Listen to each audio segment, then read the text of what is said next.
The first time Arthur McLeod touched a chess piece, he was 6 years old, sitting on the worn-out carpet of a one-bedroom apartment on Chicago's West Side. Outside, sirens wailed and buses roared past, shaking the cracked window pane. Inside, his father, a steelworker with hands like slabs of stone, sat across from him at a small wooden table that smelled faintly of motor oil and cigarette smoke. Arthur's father wasn't much of a talker, but when it came to chess, his eyes softened in a way the boy had never seen. "You don't fight the board," he said, moving a pawn forward with surprising delicacy. "You listen to it. Every piece has a story, and every move has a reason." Arthur didn't understand it then, but he remembered the tone. That voice, calm, patient, almost reverent, would echo in his mind for decades. He learned quickly. By the time he was 10, he was beating grown men at the local diner where his father played on Sundays. The waitresses started calling him Little Professor because of the way he sat, back straight, chin tucked, eyes locked on the board, as if he were studying the anatomy of war itself. At 12, he entered his first city tournament. He wore his father's old blazer, 2 sizes too big, and carried a second-hand chess set wrapped in brown paper. When he won, his father didn't say anything, just placed a hand on his shoulder and nodded once. But that night, for the first time, Arthur saw tears in the old man's eyes as he cleaned the pieces one by one. What came next was almost too fast for the family to keep up with. By 17, Arthur was already playing at state level. By 21, he was representing the United States at international events. Reporters loved him because he was different. Quiet, humble, polite to a fault. He didn't talk trash, didn't celebrate loudly. When he won, he simply offered a handshake and whispered, "Good game." To the media, he was a gentleman of chess. To the players, he was a storm wrapped in silence. But it wasn't just his talent that made him unforgettable. It was the way he looked at the board, as if he saw something divine in it. Observers said Arthur didn't calculate moves. He felt them. He could stare at a position for 10 minutes and then, without warning, play a move that flipped the entire game on its head. One Russian grandmaster once said, "The man does not think like a machine. He thinks like a poet who has seen too much." When he met Evelyn, everything changed in a quieter way. She was a literature teacher from Detroit, visiting Chicago for a teachers' conference. They met at a bookstore, both reaching for the same copy of The Old Man and the Sea. She smiled first. "You like Hemingway?" Arthur nodded. He plays chess with words. That made her laugh. And something about that sound made Arthur forget the weight of every match he'd ever lost. They married 2 years later, in a small church on the outskirts of town. No photographers, no headlines. Just them, a few close friends, and a single chessboard on the reception table. A joke from Evelyn. "You can't ever escape it, can you?" she teased. Arthur smiled, kissed her forehead, and whispered, "Not when it's how I found you." Life for a time was good. They lived in a small apartment overlooking the river, where Evelyn filled the rooms with books and plants, while Arthur filled the nights with quiet games against himself. Sometimes she'd sit beside him, marking papers, occasionally glancing at the board. "You're losing," she'd say. "I'm learning," he'd answer. By 1989, Arthur was no longer the boy from Chicago. He was a reigning U.S. chess champion, the youngest in history at that time. His face appeared in magazines. His interviews aired on PBS, and invitations poured in from across Europe and Asia. Yet through all the fame, he remained the same soft-spoken man who still brewed his own coffee, carried the same wooden board his father gave him, and came home every night to the woman who grounded his world. But success, he would later say, has a cruel sense of timing. The same year he was preparing for the World Championship in Zurich, Evelyn began to feel unwell. Headaches, dizziness, sudden fatigue, small things at first. Doctors said it was stress. Arthur wanted her to rest, but she insisted she was fine. "You have a world to conquer," she'd say, smiling through the pain. "I'll be cheering the loudest." The morning of his departure, Evelyn walked him to the airport in the rain. She wore his old coat, because she said it smelled like him. Before he boarded, she handed him a letter, sealed and marked open only if you lose. He laughed. "Then I'll never have to read it." "Promise me one thing," she said, pressing her palm to his cheek. Don't forget who you are when you win. The world will try to take that from you. He nodded. I won't. But he did. Or maybe the world took it anyway. Zurich was gray and cold, a city of stone and silence. The hall where the tournament took place felt more like a cathedral than an arena. Hundreds of spectators sat in tense stillness as Arthur faced his opponent, Viktor Petrov, the Soviet champion. Cameras surrounded the board, lights blazing down like interrogation lamps. Arthur sat motionless, fingers steepled under his chin. The match began. Pawn to e4, knight to f6, bishop to c4. Each move precise, elegant, a dance between two minds sharpened by years of solitude. By the middle game, Arthur had the advantage. Analysts whispered that America was about to see history rewritten. He was calm, almost serene, the kind of focus that makes even the audience forget to breathe. Then a tournament assistant slipped a note onto the table. Arthur glanced at it once. The paper trembled in his hand. Accident. Evelyn McLeod. Hospitalized. Critical condition. For a few seconds, he couldn't move. The board blurred. The audience disappeared. He stood abruptly, knocking over a pawn. Mr. McLeod, the arbiter called, "Your clock is running." He didn't answer. He left the hall without a word. Outside, the sky opened up in a torrent of rain, and he ran. For the first time in years, he ran like a boy trying to outrun fate itself. By the time he reached the hospital, she was gone. The letter was still in his suitcase, unopened. For 3 days, Arthur stayed in his hotel room, refusing to eat, refusing to speak. He didn't attend the press conferences. He didn't claim the prize money he had already earned. When the officials came knocking, he simply said, "The game's over." And then, just like that, he vanished. The world moved on without him, as it always does.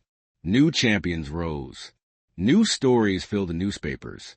But for those who remembered him, Arthur's disappearance became legend. Some said he joined a monastery in New England. Others swore they'd seen him teaching kids in a park somewhere in Queens. No one knew the truth, that Arthur had retreated into the quiet corners of the city, the kind of places where no one asked questions, and no one cared who you used to be. In the years that followed, he worked odd jobs, cleaning, repairing, keeping to himself. The trophies he'd once polished every week gathered dust in a pawn shop window until someone bought them for $10 each. But he still carried the same chessboard everywhere. The one from his father. The one he used the night he first met Evelyn. It was the last thing that still made sense to him.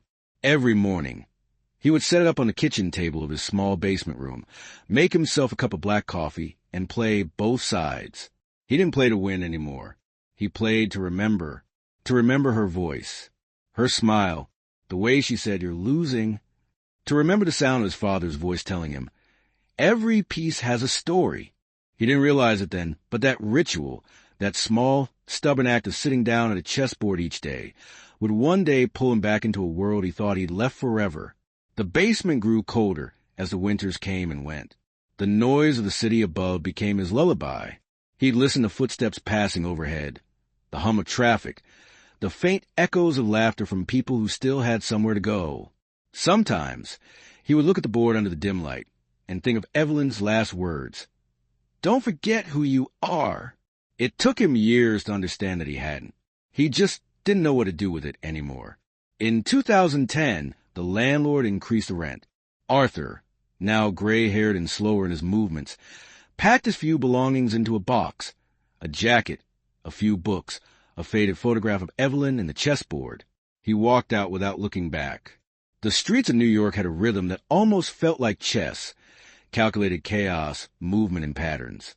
He found an empty spot on 7th Avenue, beside an old grocery store, where the sun hit the pavement at just the right angle in the mornings. There, he unfolded his chair, set up his board, and waited. At first, people ignored him. Some thought he was homeless. A few left coins, which he returned with a polite shake of his head. He wasn't begging. He was simply there, playing the only game that ever taught him how to live. Over time, a few regulars started to notice. A mail carrier on his lunch break. A taxi driver who stopped between rides. a curious kid who sat down one day and asked, "Mister, can I play?" Arthur smiled genuinely for the first time in years and said, "Of course." That day, for 3 hours, he played slow, patient moves, letting the boy win 2 games before quietly turning the tables in the third. When the kid left, Arthur found himself humming an old tune Evelyn used to sing while making tea. He realized, in that moment, that perhaps he hadn't lost everything after all. Perhaps, as long as there was a board and a pair of hands to move the pieces, he still had something worth waking up for. As the years passed, Arthur became a familiar sight on that corner. Rain or shine, there he was, coat buttoned to the top, hat pulled low, eyes fixed on the board. Some people stopped to play, some to watch, some just to take a picture. Most walked by, thinking he was just another lonely old man killing time. They were wrong, of course. He wasn't killing time. He was keeping it alive. And though he didn't know it yet, one of those passing faces, a young man with ambition, pride, and a hunger for recognition, would soon sit across from him and reopen a door Arthur had closed long ago. That encounter would not only bring the world's attention back to the name Arthur McLeod, but also restore something far greater, the part of him that had gone silent since Zurich.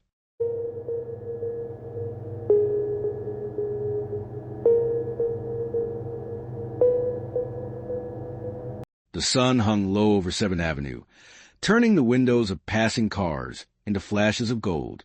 New York had that restless pulse again, sirens, conversations, laughter, and impatience blending into a kind of background symphony. In the middle of it, Arthur sat exactly where he always did, his chair angled just enough to catch a bit of shade from the groceries awning. His chessboard was already open, the pieces lined with near-religious precision. He dusted them gently with an old cloth, like a priest preparing an altar. People streamed by without seeing him. They rarely did. Most were too busy chasing something invisible, time, money, validation. But Arthur noticed everything. The click of high heels echoing against the pavement, the smell of roasted peanuts from a nearby cart, the faint scolding of a mother dragging her son across the crosswalk. He absorbed it all, quietly, as if cataloging the rhythm of the world to which he no longer belonged. A young boy stopped, curious, watching the board with wide eyes. Arthur gestured for him to sit, but the boy's mother tugged his arm. "Not now, sweetie," she said, glancing apologetically before disappearing into the crowd. Arthur's smile didn't fade. He waited. The waiting was part of the ritual. Sometimes no one came for hours, but he didn't mind. He'd watch the city breathe and let the ticking of the small portable clock in his pocket keep time with his thoughts. Every click of the second hand reminded him that the game, like life, always moved forward, one decision at a time. It was near noon when the laughter began. Across the street, outside a cafe, a group of college students spilled onto the sidewalk, buzzing with energy and caffeine. One of them, a tall young man with tousled hair and a denim jacket, pointed toward Arthur and grinned.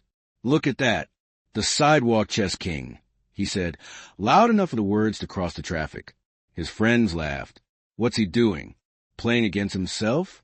Probably waiting for donations." Arthur didn't look up. He'd heard it all before, variations of mockery that lost their sharpness with repetition. The trick was not to let the noise move inside you. But the tall young man wasn't done. He crossed the street, hands in pockets, swaggering with the careless confidence of someone used to winning. The name embroidered on his backpack read Jake Turner. "Hey, old man," Jake said as he reached the corner. "You any good at that, or just pretending?" Arthur lifted his gaze, steady, unreadable. "You play?" "Yeah," Jake said, pulling a folded tournament flyer from his bag. "I'm the city champion. Thought I'd give you a lesson, since you've got nothing better to do." A couple of people slowed down, sensing a scene. The grocery clerk stepped out to watch. Even the peanut vendor turned his head, curiosity piqued. Arthur motioned to the empty chair across from him. "Please," he said. "Sit." Jake smirked and dropped into the seat, pulling out his phone. "I'm live streaming this," he announced. "People love a good underdog story." Arthur didn't reply. He reset the board with calm, deliberate movements. His hands were slightly trembling, not from age, but from a subtle anticipation. That spark he hadn't felt in decades. White or black? Jake asked. Your choice, Arthur said. Jake took white naturally. He opened aggressively. Pawn to e4, knight to f3, bishop to c4. His fingers moved quickly, confidently. Arthur responded quietly, almost lazily, with symmetrical play. To the spectators, it looked like an old man barely keeping up. Jake's comments filled the space between them. You know, this is how we play in the modern era, he said, eyes flicking between the board and his phone. None of that slow motion, grandpa stuff. Arthur smiled faintly. And what do you play for? Jake looked up, puzzled. What do you mean? What do you play for? Money, trophies, attention? Jake shrugged. All of it, I guess. That's what competition's about. Arthur nodded slowly. I see. By the fifth move, Jake was already pressing hard, sacrificing a pawn for position. Arthur's responses were minimal, almost careless, as if he wasn't trying. The crowd started to murmur. Jake grinned. You're not bad, he said, but you're predictable. Then Arthur moved his knight. A strange stillness followed. Jake leaned forward, frowning. The move didn't make sense, at least not yet. It seemed harmless, even weak. He countered with a queen advance, confident. Arthur moved again quietly. The board began to shift, subtle threads of geometry appearing where Jake saw only chaos. A man in the crowd whispered, Wait, what's he doing? Jake moved again, trying to maintain control. Another counter, another trap, and then check. What? Jake blurted, staring. Arthur's next move came without hesitation. The crowd inhaled collectively. It was elegant, simple, devastating. Checkmate, Arthur said softly, his voice barely above the hum of the city. For a long moment, no one moved. The noise of traffic seemed distant, almost muted. Jake blinked, his mouth half open, disbelief written across his face. How? How did you? Arthur began packing the pieces back into their box. Thank you for the game. Jake's pride wrestled with confusion. No, wait. That was luck. One more. Arthur shook his head gently. You already had your turn. The crowd murmured, then clapped. A small, respectful sound, not mocking, not pitying. Even the grocery clerk smiled. Jake stood, humiliated but curious, as the old man returned to his stillness, arranging the pieces again. The live stream kept rolling, broadcasting every second of it to an audience that didn't yet understand what they'd just seen. Within hours, it would be everywhere. But for now, it was just a quiet corner of 7th Avenue where time seemed to hold its breath. Jake hesitated before leaving. What's your name? He asked. Arthur looked up, eyes calm as rain. Doesn't matter, he said. Names come and go. The game remains. Jake walked away, but the words clung to him like static. That night, as he replayed the match on his phone, something began to gnaw at him. The patterns. The precision. It wasn't random. That endgame, the night trap, the forced mate, it was something he'd seen before in an old championship video. He searched online, tracing move by move until the realization hit him like cold water. It was identical to a sequence played by Arthur McLeod, the Vanish U.S. champion from decades ago. Jake froze. The same timing, the same structure, the same calm after every move. The old man on the sidewalk wasn't some eccentric hobbyist. He was a ghost of greatness, sitting under the city's indifferent light, replaying the same echoes of his past for anyone humble enough to listen. He couldn't sleep that night. Guilt mixed with awe, tangled with curiosity. He kept thinking about Arthur's face, the deep lines around his mouth, the quiet patience of his eyes, the way he'd asked, "What do you play for?" By morning, the video had exploded. Thousands of views, comments pouring in. Some laughed, some speculated, some recognized.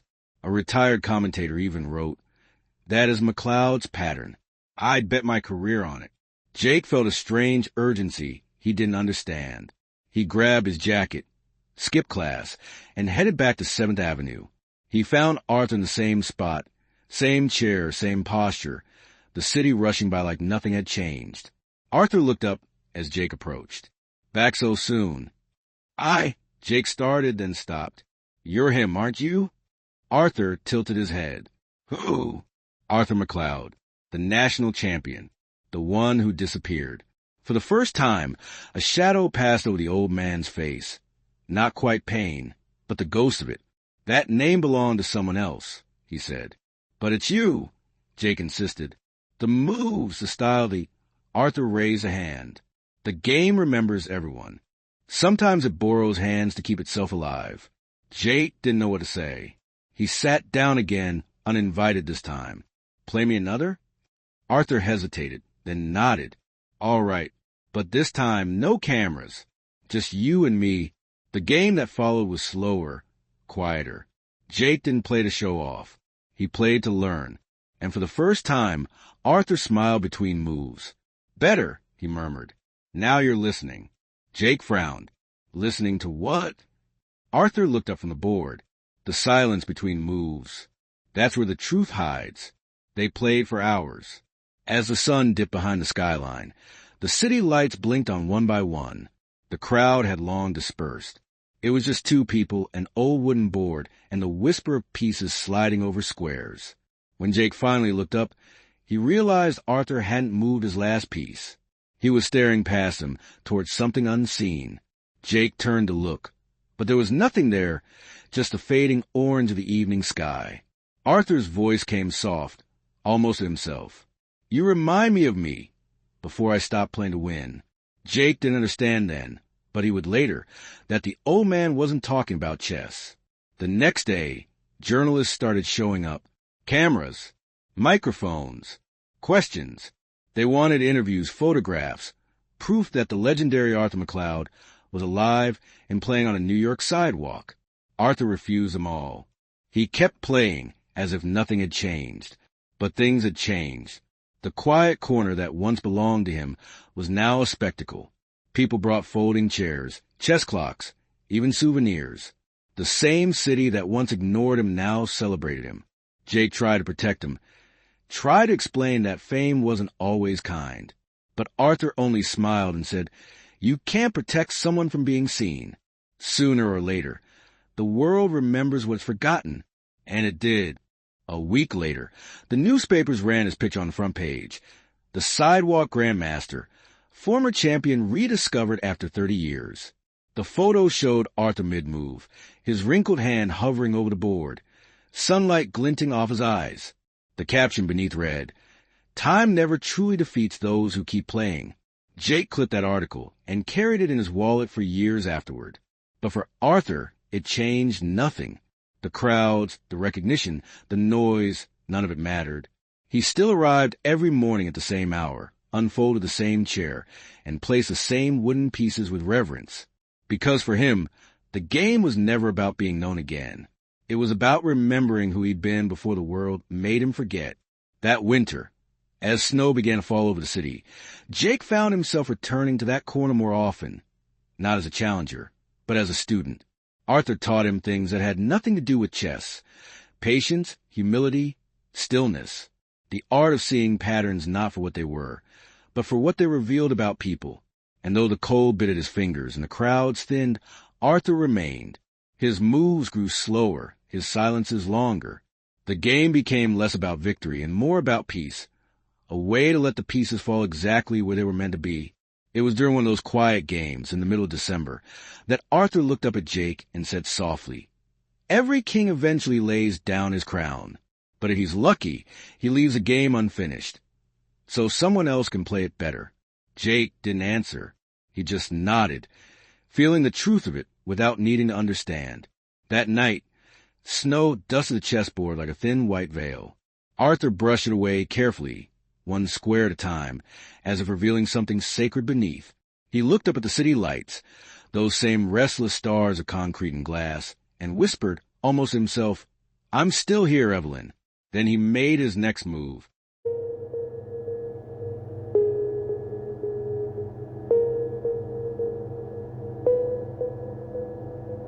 The first morning after the newspaper headline, the air on 7th Avenue felt different.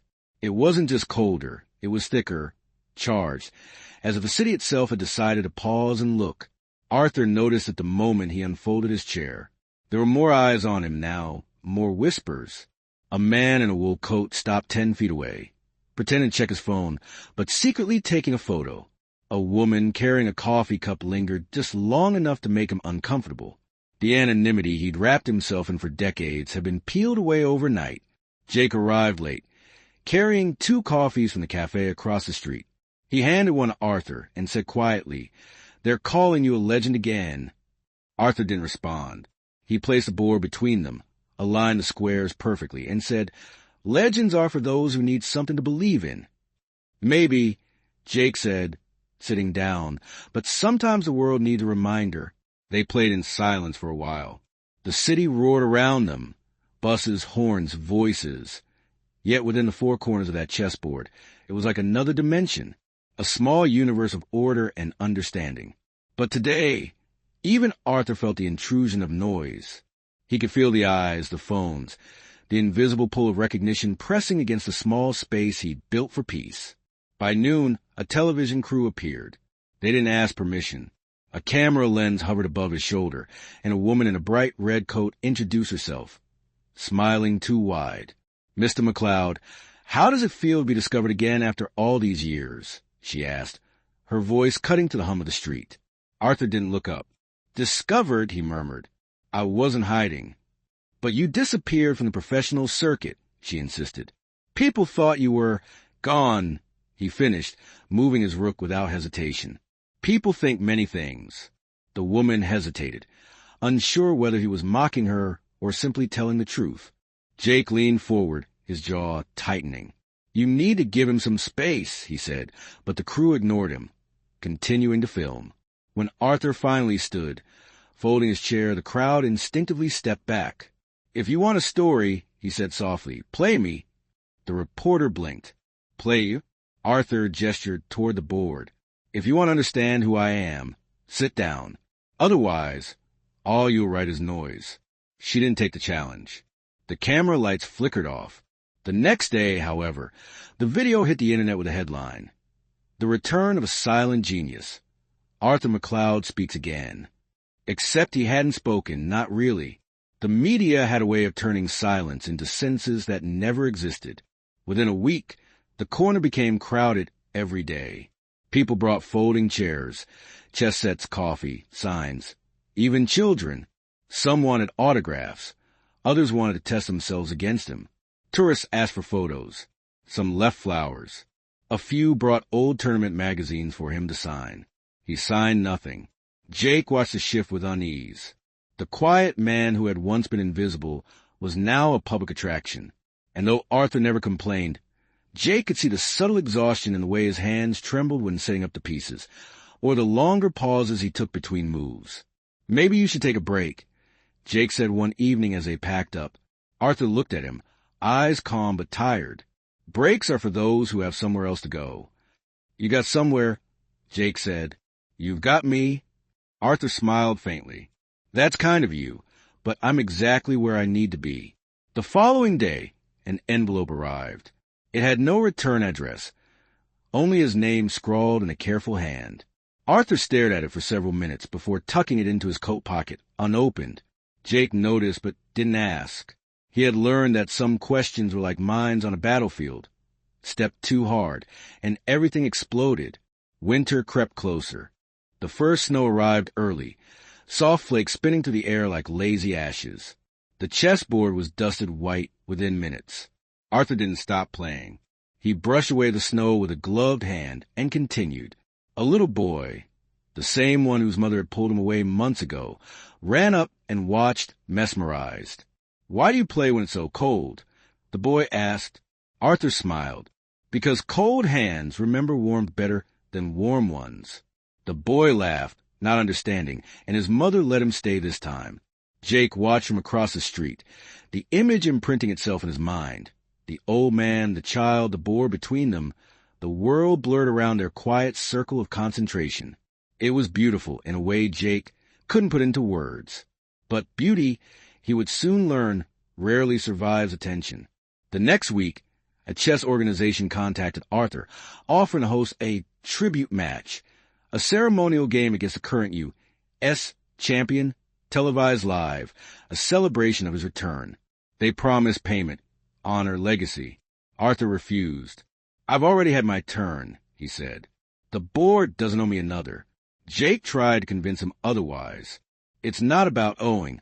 It's about being remembered. Arthur's expression darkened slightly. You don't understand, Jake. Being remembered is a cage. People will start building you into something you never were. But the organizers persisted, and when Arthur declined again, they invited Jake instead, as his representative. The irony wasn't lost on him. He'd gone from mocking the man to defending him against the world's attention. Meanwhile, the envelope remained unopened. Sometimes Jake caught Arthur staring at it during games, his fingers brushing the edges, his eyes far away. Once Jake asked quietly, "Is that from someone important?" Arthur nodded. "Everyone who writes is important." "Then why not read it?" Arthur looked at him, his voice soft. "Because once I do, it'll end something I've kept alive." It wasn't until the first week of January, when the snow was thick and heavy, that Jake learned the truth. They had just finished a long match against a banker who fancied himself clever. The man left frustrated after losing, muttering about luck. Arthur chuckled faintly as he packed up. "Funny thing about luck," he said. "It usually belongs to the person who prepared for it." Jake grinned. "You say that like it's a rule." "It is," Arthur replied. "In chess, as in life." They walked together down the nearly empty avenue, the city muffled by snow. Jake offered to carry the board, but Arthur refused. "This one's walked with me longer than anyone else," he said. Halfway to the subway, Arthur stopped in front of a small bookstore. The window was fogged from the inside, a faint glow of yellow light spilling out. Evelyn loved places like this, he murmured. It was the first time Jake had ever heard him say her name. He didn't press, but Arthur continued anyway, as if the silence between them demanded to be filled. She was a teacher, loved words more than anyone I knew, said chess was poetry written with hands instead of ink. Jake smiled. "That's beautiful." Arthur's expression softened. It was, until it wasn't. He pulled the envelope from his coat. The edges were bent now, the paper slightly worn. "I've carried this for 30 years, he said quietly. "I was supposed to read it after I lost the championship in Zurich, but she never made it there." Jake felt his throat tighten. The world around them seemed to fade, leaving only the falling snow and the envelope between them. "You've never opened it?" Arthur shook his head. "No, because as long as it stays closed, she's still here, still waiting for me to finish the game." Jake wanted to say something, to tell him that grief doesn't fade by refusing to touch it, that silence isn't the same as peace. But he couldn't. The word stuck somewhere behind his ribs. Arthur slipped the envelope back into his pocket. "Maybe I'll open it when I finally lose again," he said, almost smiling. "That seems fair." But fate had its own plans. The following week, Arthur didn't show up at his usual spot. Jake waited for hours, watching the flow of strangers pass by the empty chair. On the second day, worry turned to fear. He checked hospitals, shelters, even the nearby church. Nothing. Then, on the third morning, Arthur appeared, thinner, slower, his face pale but composed. "Flu," he said when Jake asked. "Just needed to rest." He set up the board like nothing had happened, but Jake could see the tremor in his hands. The board shook slightly as he placed the pieces. "You should stay home," Jake said gently. Arthur smiled. "And miss my morning game?" Impossible. They played anyway. Halfway through the match, a stranger approached, a woman in her 50s with silver hair and kind eyes. She stood watching for a while before speaking. "Mr. McLeod?" Arthur looked up. "I knew your wife," she said. "Evelyn. We taught at the same school before she moved. She talked about you all the time." Arthur froze, the piece in his hand suspended above the board. The woman continued softly. "She said you had the kindest mind she'd ever met, and the loneliest heart." He set the piece down slowly. "That sounds like her." "She'd be glad you're still playing," the woman said. "She used to say you two were just playing different kind of games, hers with words, yours with silence." When she left, Arthur didn't speak for a long time. Finally, he said, "Strange, isn't it? The past always finds new messengers." Jake nodded. Maybe it's trying to tell you something. Arthur smiled faintly. Or maybe it's reminding me I still have one more move left. That night, as Jake walked into the subway, Arthur stopped under a flickering streetlight. Snow swirled around them, thin and delicate. "If something ever happens to me," Arthur said, "there's a letter in my coat. Make sure it gets read." Jake's heart sank. "Don't say that." Arthur chuckled. "I'm not planning on leaving just yet, but every good player plans their endgame." The train arrived with a rush of wind and noise. Arthur stepped inside, turning back once to wave. The doors closed and he was gone. Jake stood there long after the train disappeared, feeling the strange weight of something unfinished pressing against his chest. He didn't know that by the next morning, the corner of 7th Avenue would once again be empty. Not because Arthur was late, but because time at last had decided to call his clock.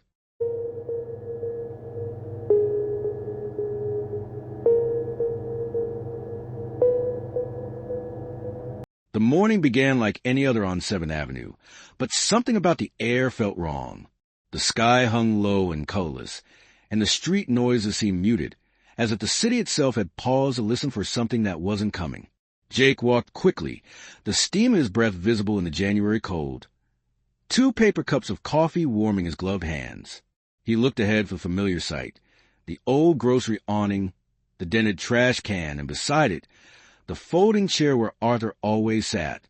But today, there was only the empty chair, folded neatly against the wall. The chessboard was gone. He stopped. For a moment, he thought maybe Arthur was running late, or inside buying something. But Arthur never ran late. The man's life moved to the rhythm of the board, precise, deliberate, predictable. Jake checked his watch, then his phone. No messages. He scanned the faces moving past him, each stranger oblivious, the crowd swallowing his growing unease. He crossed the street and asked the grocery clerk, a heavy-set man who'd watched them play for months, "Have you seen him this morning? The old man, Arthur?" The clerk's expression softened. "You mean the chess guy?" The cops came earlier. Ambulance took someone from the alley behind the store. Jake's stomach sank. Was it him? The clerk hesitated. They didn't say the name. But he lived near here, right? Jake didn't answer. He just turned and walked toward the alley, the cold biting at his face. The snow had melted into gray slush, slick under his boots. Near the dumpster, a thin rectangle of fabric caught his eye. Arthur's khaki coat, folded carefully over a wooden box. The chessboard, the same one he carried every day, now resting silently on the ground. Jake crouched, his hands trembling as he lifted the coat. Beneath it was a small envelope, edges worn, his name written across it in Arthur's careful handwriting. He felt the world tilt for a second. He couldn't breathe. The note inside was short. "Jake, if you're reading this, then the clock has finally run out. Don't be sad. The game was good. Inside my coat, you'll find another letter. It's not mine. It belongs to someone I never stopped missing. I've kept it unopened all these years, but maybe you'll know what to do with it. You once asked me why I kept playing. The truth is, I was waiting, not to win, but to understand.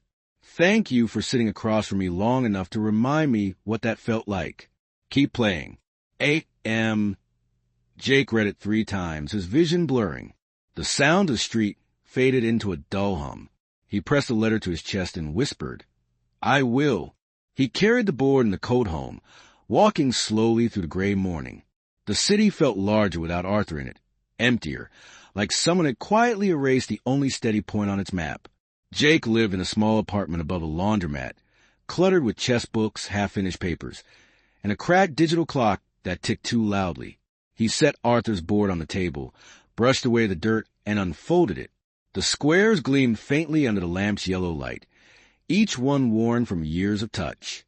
He could almost see Arthur's fingers moving across it, precise, patient, deliberate.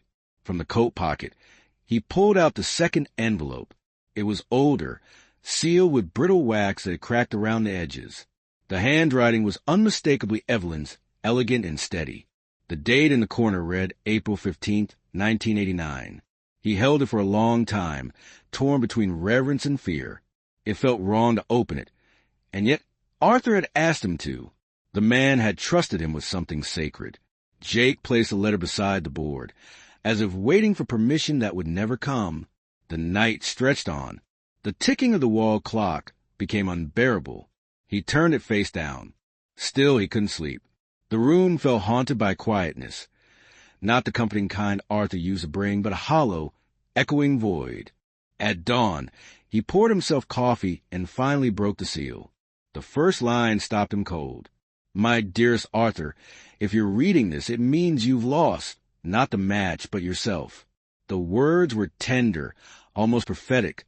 Evelyn had written as if she'd known exactly what would happen.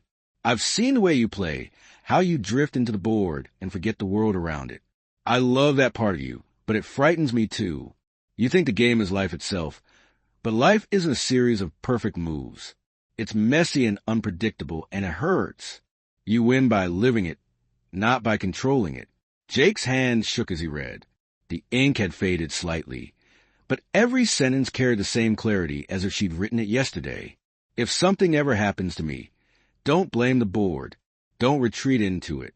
Promise me you'll keep teaching. Keep sharing the beauty of the game with others. You've always believed chess is about memory, but I think it's about forgiveness.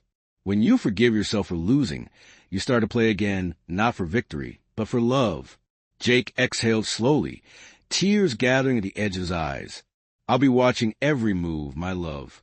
And if you ever doubt your place in the world, remember, you don't have to win to be remembered. You just have to stay. He stopped reading then. It was too much. The weight of her gentleness, the clarity of what Arthur had carried all those years. The unopened letter wasn't just a symbol of grief. It was his way of keeping her alive, suspended in an unplayed game. And now, by reading it, Jake had ended something Arthur wasn't ready to finish himself. He looked at the board again. For the first time, he understood what Arthur meant when he said, every piece has a story. Evelyn had been the queen he'd lost, the piece he never replaced. Jake folded the letter carefully and slipped it into a clear sleeve. Then he began to move the pieces, reconstructing the final game they played together. Move by move, he replayed Arthur's strategies, the knight's sacrifice, the delayed attack, the quiet inevitability of victory. When he reached the last move, he paused. Checkmate, he whispered into the still room. I get it now. Later that week, the story of Arthur's death spread through the city. News anchors spoke about the passing of forgotten genius, while old commentators told stories of his triumphs and heartbreaks. A photograph of him, sitting at the sidewalk table, smiling faintly, a line of snow across his shoulders, became the image of the year. Jake was invited to speak at a memorial organized by the New York Chess Federation. He almost refused, but something in Evelyn's words, "You've always believed chess is about memory, but I think it's about forgiveness," gave him strength. The hall was packed with players, reporters, and strangers who had once passed Arthur by without a second glance. The air buzzed with reverence and regret. Jake walked to the podium with the wooden board under his arm. He didn't need notes. When I first met Arthur, he began, I thought he was wasting time, an old man killing hours on a street corner. I came to prove something, and I left with a lesson I'll spend my whole life trying to understand. He didn't play to win. He played to remember.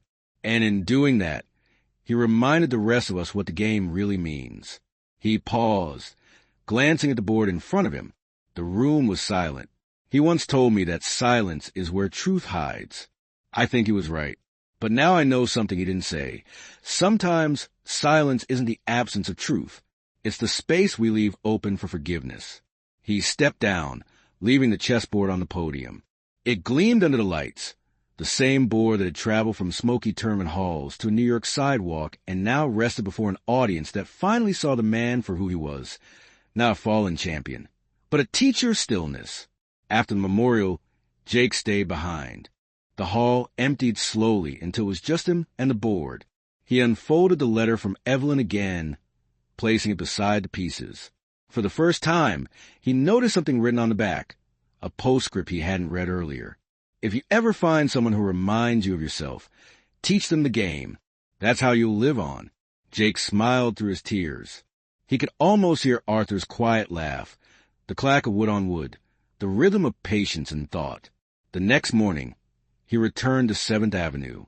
The grocery store owner had left flowers by the wall. A small plaque had been installed by the city overnight. In memory of Arthur Ace McLeod, the Sidewalk Grandmaster. He taught us that time spent doing what you love is never wasted. Jake unfolded a chair beside the plaque, set up the same board, and waited. The city moved as it always did, relentless, loud, indifferent. But every so often, someone slowed down to watch. A mail carrier, a taxi driver, a child. Jake greeted each one with the same quiet warmth Arthur used to. "Would you like to play?" he'd ask. Sometimes they stayed. Sometimes they didn't. But the game always continued. One afternoon, as the sun dipped low behind the buildings, the little boy from before, the one who had once asked Arthur why he played in the cold, stopped again. He had grown a little taller. He looked at the board and said, "The old man's not here anymore, right?" Jake smiled gently. "No, but he left the game for us." The boy nodded seriously and sat down. "Then I'll play." Jake moved the first pawn forward. "Good. Just remember one thing. It's not about winning." The boy grinned. "Then what's it about?" Jake looked at the pieces, at the sunlight spilling over the board, and thought of Arthur and Evelyn, of the letter and the silence and the strange mercy that comes from playing something imperfectly and loving it anyway. "It's about listening," he said softly, "to what the board is trying to tell you." As they played, the crowd began to gather again, not as tourists or spectators, but as witnesses to something gentler, quieter, enduring. The rhythm of moves and counter-moves, of patience and revelation, filled the air with a kind of peace that even the city couldn't disturb. And for a brief moment, Jake felt as though Arthur was sitting across from him again, calm, smiling, his eyes bright with understanding. The wind rustled through the awning, carrying with it the faintest whisper, "Good game." Jake closed his eyes, moved his next piece, and smiled. The game went on.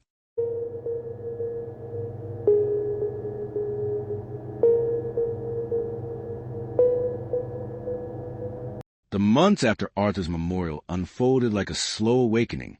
Winter began to loosen its grip, and the city thawed back into its rhythm.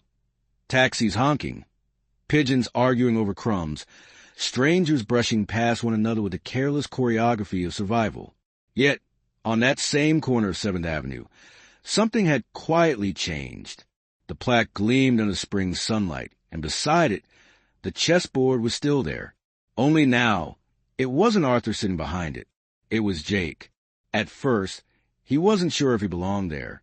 The folding chair felt too large, the board too sacred. But the silence Arthur had once filled so naturally now felt like a void that demanded presence, not avoidance. And so Jake kept coming back, every morning, every afternoon, sometimes even into the night. He'd set up the board, place the pieces carefully, and wait. He didn't know what he was waiting for at first. Maybe for someone curious enough to sit. Maybe for the old man's voice to rise again from the wind. But mostly, he came to keep a promise. People still passed by, some stopping to look, others to take photos of the plaque. One morning, an elderly woman paused, reading it aloud under her breath. "He taught us that time spent doing what you love is never wasted." She smiled faintly, almost to herself. "I think I knew him once." Jake offered her a chair, and for the next hour, they played 3 games. She lost every one, but left laughing like a child rediscovering a secret she'd forgotten she knew. Word began to spread again, not through the news this time, but through whispers, photos shared between friends, a little online post tag with hashtag Sidewalk Grandmaster. Someone had written, "The man who taught silence now lives onto a stranger who listens." Soon, more chessboards appeared in parks, bus stations, sidewalks, and under trees. A retired cab driver in Queens started one. A teacher in Brooklyn brought her students to play outdoors every Friday. A father taught his daughter in Central Park on a blanket, explaining, "This is how patience looks when you can see it." Jake didn't think of it as a movement. He thought of it as breathing. The first time he saw 2 strangers sitting on another corner, playing beneath the open sky, he felt something shift inside him. Not pride, but a sense of completion, as though the world was beginning to move again in a gentler rhythm. He watched from across the street, his coffee growing cold in his hands, as an old man leaned forward and said something that made the younger player smile. The sight made him think of Arthur and Evelyn, of love written not in words, but in gestures, pauses, and the quiet courage to sit across from another person and see them clearly. Sometimes, people came asking about Arthur. They wanted to know what he was really like, what had happened to him, why he chose a sidewalk over the stage. Jake would tell them pieces of the story, never the full tale, because some things were meant to stay partly in shadow, like the corner of a board where a final move rests unspoken. He was a man who played not to win, Jake would say, but to understand. And they'd nod, often not fully grasping it, but feeling the truth of it anyway. One afternoon, a reporter from a national magazine visited the corner. She wanted to write about the revival of urban chess culture. She had perfect makeup, a polished smile, and a voice that tried too hard to sound empathetic. "You must be proud," she said, setting her recorder on the table. "You become something of a legend yourself." Jake chuckled softly. "Legends don't sit on folding chairs." "But you're carrying on a legacy," she pressed. "Surely you feel that." He considered her for a moment, then gestured to board. "Do you play?" The question caught her off guard. "Not really." "Then maybe that's a story," Jake said gently. "A world that forgot how to sit still long enough to think." She didn't print that line. As the weeks went on, Jake noticed the same faces returning. The mail carrier, who used the wave, now stopped to play during his lunch break. The little boy who had once asked Arthur about the cold became his most eager student. His name was Eli, and he had that same spark of wonder Jake remembered from his own youth. Impatient but curious, always asking, "Why this move? Not that one?" Jake would answer the way Arthur once had. "Because the board remembers everything. You just have to listen long enough for it to tell you the truth." On quiet days, Jake would replay Arthur's old games in his head, tracing the patterns like constellations. Sometimes he'd write down the moves in a worn notebook, not to study but to preserve them, like poems in a language only two people could read. He began to notice things he'd never seen before, how Arthur's openings mirrored his temperament, how his endgames felt like conversations, never confrontations. The more Jake studied, the more he realized that the old man hadn't been playing chess at all in the end. He'd been playing time. Late one evening, when the city's noise dimmed and the last light faded from the sky, Jake found himself speaking softly to the empty chair across from him. "You know, you could have told me," he murmured, "about the letter, about everything." The wind shifted, brushing against his sleeve. Somewhere far off, a siren wailed and faded. He smiled. "Yeah," he said quietly. "That sounds like you." As spring turned to summer, the movement grew. Articles appeared online titled "The Return of Street Chess," "Lessons from the Sidewalk Grandmaster," and "Playing for Peace." But the fame never changed what the corner was meant to be, a quiet patch of time carved out of a restless world. Then came an unexpected visit. It was late afternoon, and the sun was low enough to cast long shadows across the board. Jake was finishing a game with Eli when a man in a suit approached. He carried a leather briefcase and looked out of place amid the casual chaos of the street. "Excuse me," he said, "are you Jake Turner?" Jake nodded cautiously. "I represent the American Chess Federation. We're planning a national exhibition honoring historic players, and we'd like to feature Arthur McLeod. We were hoping you'd speak. You were close to him, yes?" Jake hesitated. He wouldn't have wanted that. The man smiled professionally. "Sometimes legacy isn't about what we want. It's about what we leave behind." Jake said he'd think about it, but that night, as he walked home, the idea gnawed at him. He could almost hear Arthur's voice, dry, amused. Being remembered is a cage. Still, he knew the truth. Some cages were necessary if they helped others see what once mattered. Maybe it was time. He agreed. The exhibition took place in a marble hall in Midtown, filled with portraits of grandmasters past and gleaming boards under spotlights. Jake arrived in his worn jacket, carrying Arthur's wooden board under his arm. It looked out of place among the polished glass tables and velvet ropes, but somehow that felt right. When it was his turn to speak, Jake stood behind the podium, heart hammering, and looked at the audience, players, journalists, strangers. He placed Arthur's board in front of him and began. Arthur McLeod was many things, he said softly. A champion, a teacher, a man who spent half his life running from a silence he didn't know how to face. But when he finally stopped running, he found something the rest of us spent our lives chasing. Peace. He paused, scanning the faces. He told me once that the purpose of the game isn't to win. It's to learn how to lose gracefully. To accept that not every move can be perfect. That's life too, isn't it? We move, we miscalculate, we try again. The beauty is in the trying. When he finished, the room rose in quiet applause, not loud, not thunderous, just respectful. And in that moment, Jake realized the difference between fame and remembrance. Fame shouts. Remembrance listens. After the event, a young woman approached him. She held a small notebook and spoke softly, almost shyly. I'm starting a community program for kids, outdoor chess lessons. I saw your story online. I just wanted to say thank you. Jake smiled. Don't thank me. Thank the man who taught me how to listen. That night, back at the corner, he set up the board again. The city lights flickered in the puddles left by an earlier rain. Across from him, Eli was waiting, his small hands already resting on the pawns. Can I open? The boy asked. Always, Jake said. They played under the hum of passing traffic, each move echoing the slow, patient rhythm Arthur had once lived by. The air smelled faintly of summer, street food, asphalt, a hint of jasmine from a nearby window box. At one point, Eli looked up and asked, Do you think he can see us? Jake smiled. I think he never stopped watching. And do you think he'd be proud?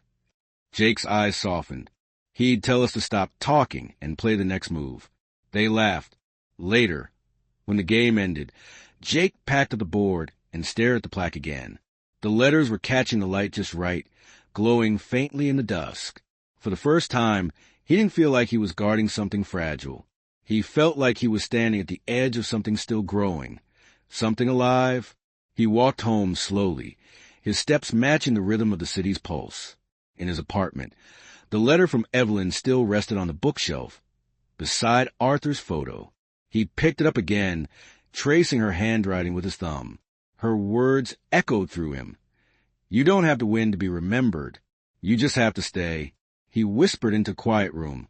I'm staying. The following morning, Jake returned to the corner earlier than usual. The sun was barely up, and the street was still half asleep. He set the board down, aligned the pieces, and waited. The first light touched the top of the grocery sign, spilling gold over the sidewalk. Somewhere behind him, the sound of soft footsteps approached. It was a woman from the exhibition, the one starting the community program. I brought something, she said, opening a box. Inside were 10 small chess sets, each one carved from simple pine wood. For the kids, she said. We're calling it the McLeod Project. Jake's throat tightened. He would have liked that.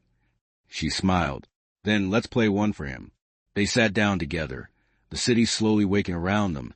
And as the first game of the day began, Jake felt a quiet certainty settle over him, a sense that the story wasn't ending, only changing forms. The board, the silence, the lessons, even the losses, they all belonged to the same endless game, one he would play until his own hands grew old, and the next student sat where he sat now. That evening, as the last of the light faded, Jake lingered longer than usual. The corner was empty again, but not lonely. He looked at the board, then at the space across from him. Your move, he said softly, smiling to himself. Somewhere, a breeze stirred the pieces, nudging a pawn forward. He laughed quietly. Good move. The streetlights flickered on one by one. The game went on, just as Arthur had promised it would.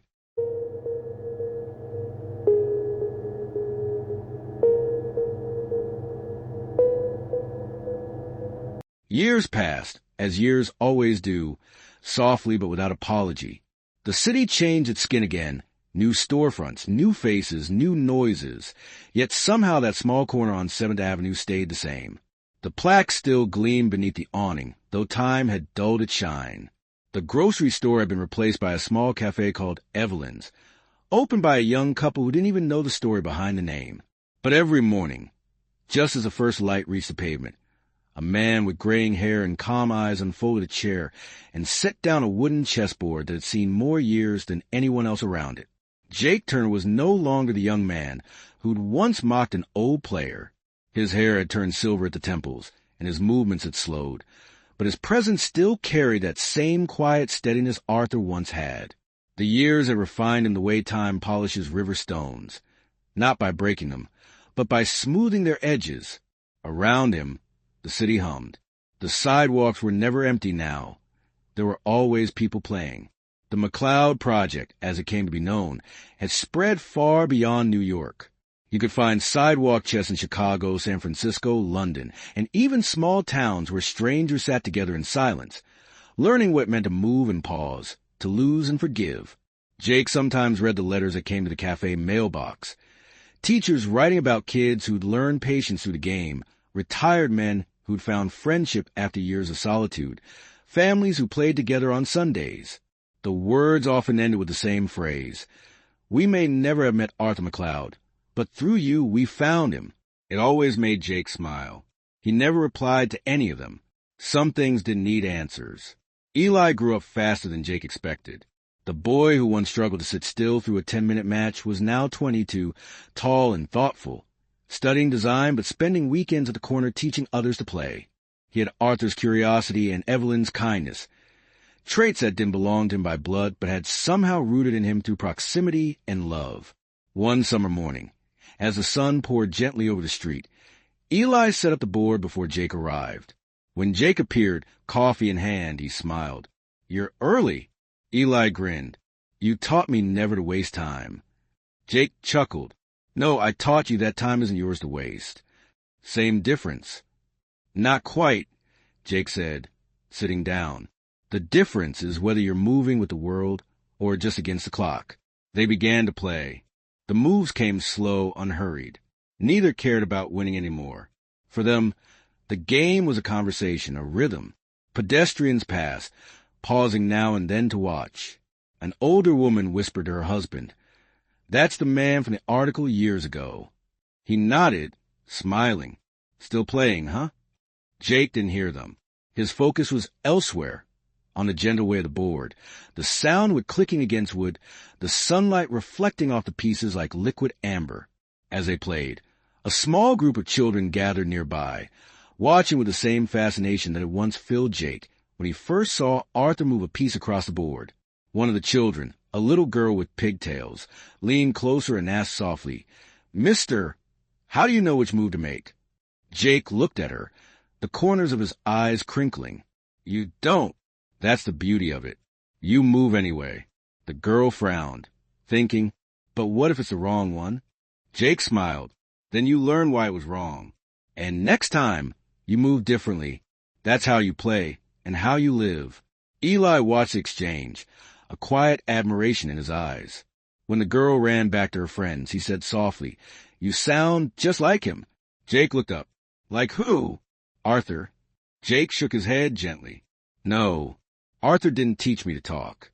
He taught me to listen." They finished the game in silence. The wind shifted slightly, warm with the smell of roasted beans from the cafe and rain that hadn't yet fallen. Jake leaned back, sighing. "Feels strange, doesn't it?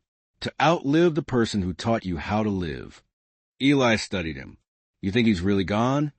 Jake gazed at the board, the grooves worn deep from years of play. "No," he said softly. "He just stopped needing to win." In the weeks that followed, Jake began receiving letters from abroad. One was from a park in Zurich, of all places, the city where Arthur's story had broken decades earlier. A group of chess enthusiasts had set up a permanent outdoor table in his honor, complete with a bronze plaque that read, "For Arthur S. McLeod, who taught us that every move, even the wrong one, has meaning." Jake read that line again and again, each word like the final piece of a puzzle he hadn't realized was still missing. He decided to go. The trip to Switzerland was long, but it felt necessary, like returning to the beginning of someone else's unfinished sentence. When he arrived in Zurich, he walked through the old streets under a soft drizzle, the city clean and quiet. He found the park easily. It was small, lined with maples and dotted with benches. The bronze plaque gleamed faintly under the rain. He ran his fingers over Arthur's name, the letters cool and solid. The board beside it was empty. Jake sat down, took out the travel set he carried everywhere, and began to play both sides. The game was simple, meditative. A few passers-by stopped to watch, but no one interrupted. The rain thickened, and he didn't move. As the game unfolded, he spoke quietly, not to anyone around, but to the space across from him. "You were right," he said. "It was never about winning. It was about understanding when to stop trying so hard." He smiled faintly. "You'd probably laugh if you saw me now, sitting here, in your city, talking to the air, but I think you'd also be proud." The wind rose, scattering droplets across the board. For a moment, the world blurred. He could almost see him, Arthur, in that old khaki coat, sitting opposite him again, eyes calm, mouth curved in that small, knowing smile. Jake blinked, and the image faded. Only the rain remained, falling softly on the board. He whispered, "Checkmate," though there was no opponent to hear it. He stayed there until the sky cleared. When he finally stood, he left the board open, the pieces mid-game, one unfinished moment for the next passerby to continue. Before leaving, he placed Evelyn's letter beneath the bronze plaque, sealed once more. The ink might fade, he thought, but words like hers never really disappear. They just find new listeners. Back in New York, summer melted into fall again. The cafe thrived, filled with laughter and the clatter of cups. The corner, as always, stayed busy. Jake returned to his chair like a man returning to a favorite song. He didn't play as often now. Instead, he watched others, children, teenagers, strangers from different worlds, sitting down together, talking less, smiling more. Sometimes he'd give quiet advice. Sometimes he'd just listen to the rhythm of it all, the clicking of the pieces, the sigh of passing wind, the rustle of pages from a nearby bench where someone always seemed to be reading. Once, he saw a couple holding hands beside the plaque, one reading aloud the inscription to the other. The woman said, "It's beautiful." The man nodded. "Feels true." Jake smiled. That was enough. As the years passed, his hands began to shake slightly, the lines around his eyes deepening. But his eyes, those calm, observing eyes, never lost their light. Eli took over most days, guiding new players, telling the story of the man who once sat there long, before any of them were born. And though the details blurred over time, the heart of it stayed the same, a tale about patience, silence, love, and the game that connected them all. One evening, as the sky turned orange and the shadows grew long, Jake sat alone at the board for what he knew would be the last time. He felt it, not fear, not sadness, but a quiet certainty, like recognizing a familiar ending in a song you've always known. He placed the pieces carefully, as if greeting old friends. His fingers lingered on the king, tracing the smooth curve of the wood. "Well," he whispered, smiling, "it's been a good game." A light breeze passed, brushing against his hair. The air smelled faintly of rain again. Somewhere nearby, laughter echoed, Eli's voice among others. The city's hum softened, fading to something almost like silence. He leaned back, closed his eyes, and for a moment, everything went still. He could hear the faintest sound, wood against wood, a piece being moved, and a voice, deep and gentle, saying, "Your move." When Eli came by later that evening, he found Jake sitting peacefully, eyes closed, hands folded over the board. The game in front of him was half finished. Eli didn't cry. He simply sat down, picked up the nearest pawn, and made the next move. The world around him continued. Cars passing, people laughing, lights flickering to life. But within that little corner of the city, time seemed to hold its breath. Days later, another plaque was added beside Arthur's. It read, "Jake Turner, the listener. He kept the game alive." And so the legend continued, not as a monument or a myth, but as a living act repeated every day by countless hands. A move here, a counter there, two strangers sharing silence that said more than words ever could. Years later, a young girl named Maya, one of Eli's students, would grow up to write about them both. Her book began with a single line that captured everything the story had tried to say. Some games never end. They just change players. And on certain quiet evenings, when the light faded just so and the sound of the city softened, people swore they could still see two figures at the corner of 7th Avenue, an old man with a khaki coat and another with silver hair, smiling over a chessboard that had outlived them both. No one ever dared disturb them. They were, after all, still playing.